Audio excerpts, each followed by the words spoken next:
This is Lara Henares making your day with the second and last part of Michael L. Tan's article entitled A Kinder Church.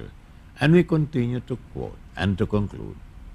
The general tone of the discussions is towards graduality, recognizing that people cannot be expected to adhere to doctrines immediately and fully. Graduality instead recognizes how people can grow into holiness through a lifetime, and that authentic family values can exist even among wounded couples. The Relatio talks about making annulment procedures more accessible and flexible, and preparing more people to handle these cases. One of the most touchy topics of the Synod was allowing divorced couples to take communion. The Relatio now suggests that divorced couples who have not remarried should be invited to find in the Eucharist the nourishment they need to sustain them in their state.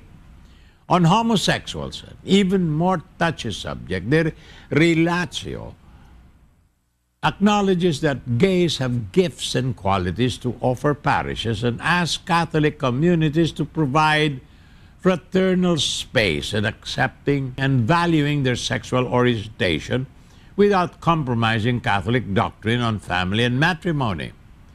The Relatio is clear in stating that unions between people of the same sex cannot be considered on the same footing as matrimony between man and woman, but that among such couples there are cases in which mutual aid to the point of sacrifice constitutes a precious support in the life of the partners. There is also a call to pay special attention to children who live with couples of the same sex.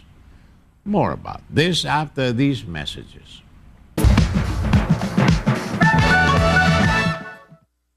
This is Lara Henares making your day with the second and last part of Michael L. Tan's article entitled A Kinder Church. And we continue to quote and to conclude. Guarded optimism. It is difficult to predict what will happen in the second half of the Synod.